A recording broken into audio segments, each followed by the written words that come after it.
How can you create a marketing forward business name? As you start to develop your plan for your telemedicine practice, you definitely want to be thinking about what you're going to name your business. And there are many ideas and philosophies on how to best do this. So stay tuned for some of my top tips on naming your medical practice.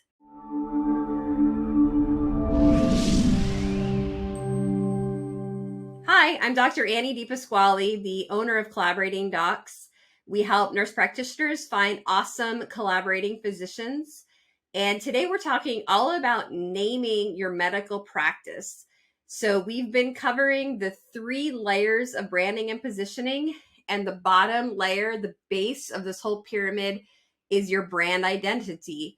And a big part of your brand identity is the name of your practice.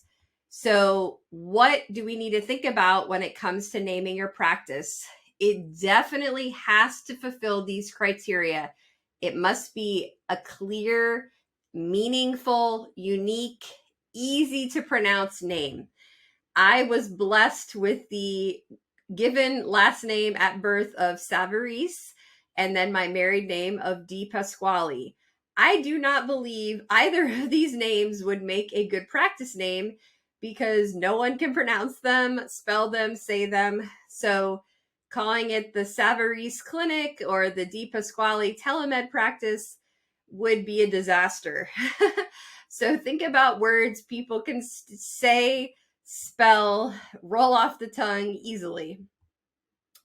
Understand your target market and name accordingly. So if you are going to target senior citizens and helping with polypharmacy, I would make it very crystal clear.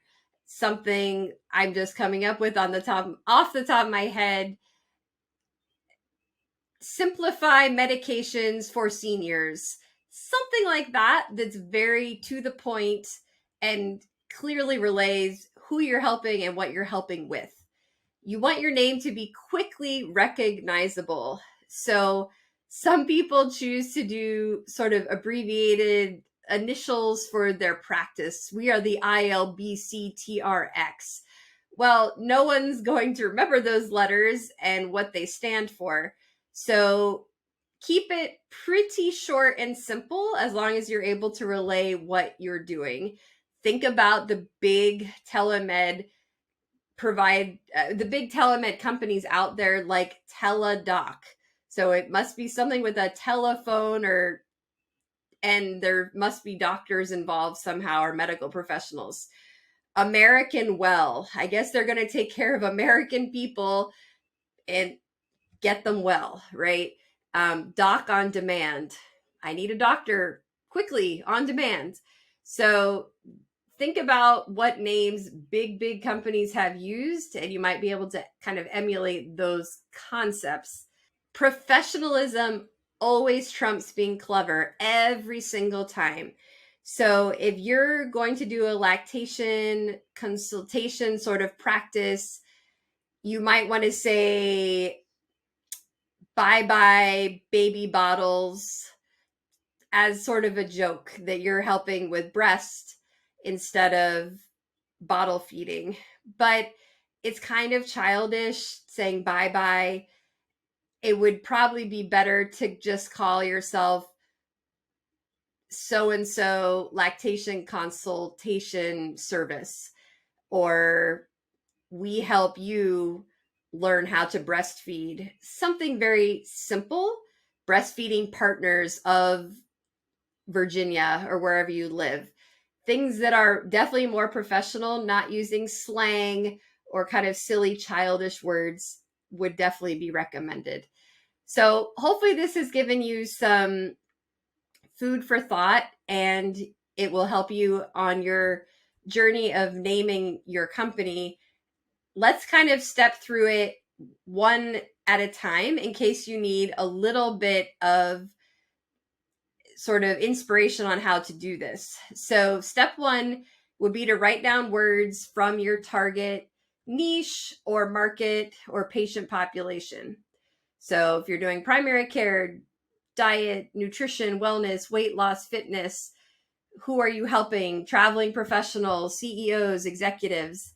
Then common words that would describe your practice: healthcare, health, telemedicine, telehealth, virtual care, online care, urgent care. Then check competition and name availability. So you certainly don't want to name it something someone else has already done for fear of some sort of infringement or copyright problem. So you do your due diligence to make sure the name is not already taken. Google it a million times. Just make sure it's not already being used somewhere. And then I like this title. It's very specific: CEO and Executive Health and Wellness Telehealth Practice. I know exactly who they're helping and what they're helping with.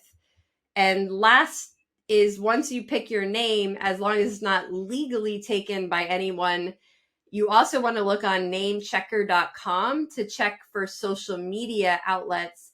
So if you pick a name, telehealth for seniors, you want to make sure telehealth for seniors is available for Facebook, Instagram, Twitter, YouTube. If it's not, you may want to think twice, because it's really nice to be able to line up your business name with all the social media outlets. If you have to name yourself something different on social media, people won't even realize you're the same company, perhaps. So I am excited for you as you're at this fun stage of naming your company.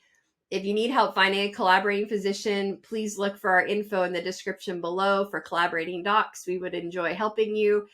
And I wish you all the best as you start planning and mapping out your business.